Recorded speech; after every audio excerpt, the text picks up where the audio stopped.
बहुत समय पहले की बात है। एक घने और सुंदर जंगल में राजा शेर राज करता था।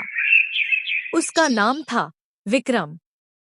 उसकी दहाड़ इतनी तेज थी कि जब वह बोलता, पूरा जंगल कांप उठता।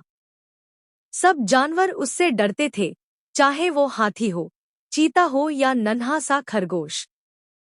राजा विक्रम को लगता था कि डर ही उसकी ताकत है। वह सोचता, अगर जानवर मुझसे डरते हैं, तभी तो मैं राजा हूँ। एक दिन सुबह जब विक्रम उठा और जंगल पर नजर डाली, तो उसे कुछ अजीब महसूस हुआ। उसने हमेशा की तरह आकाश की ओर मुंह करके जोर से दहाड़ने की कोशिश की। ग पर कुछ नहीं निकला। वो चौंक गया। फिर से कोशिश की, फिर भी एक शब्द नहीं निकला। मेरी दहाड़ कहाँ गई? विक्रम घबरा गया। राजा ने सबसे पहले अपने राजवैद्य को बुलाया। वैद्य ने कहा, राजन, ये कोई आम बीमारी नहीं लगती। तांत्रिक बुलाए गए, मंत्र पढ़े गए, जंगल की गुफाओं में हवन किए गए, पर दहाड़ लौटी ही नहीं।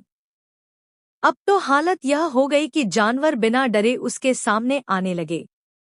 कोई रास्ता नहीं छोड़ता, कोई पूंछ नहीं हिलाता।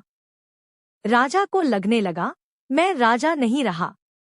एक दिन शेर जंगल के किनारे बैठा उदास था।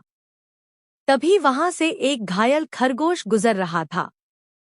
वो डरकर रुका नहीं, बल्कि सीधा राजा के पास आया और बोला, राजा साहब, मैं गिर गया हूँ। मेरी टांग में चोट है। क्या आप मुझे घर तक छोड़ सकते हैं?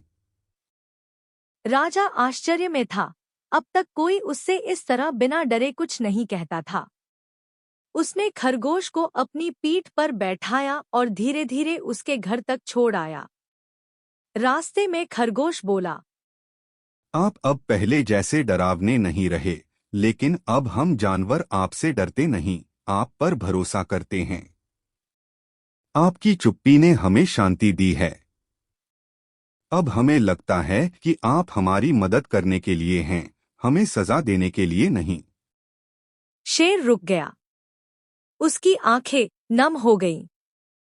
उसे समझ आ गया, दहाड़ से राजा डराता है, लेकिन करुणा से दिल जीतता है। अब राजा विक्रम हर जानवर से प्यार से पेश आता।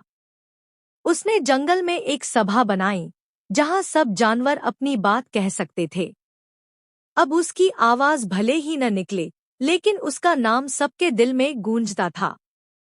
उस दिन से जंगल को एक नया राजा मिला, जो बिना दहाड़ के भी सबसे ताकतवर था।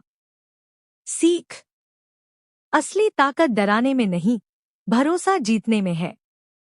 और सच्चा राजा वो होता है, जो सबसे पहले एक अच्छा इंसान या जानवर हो।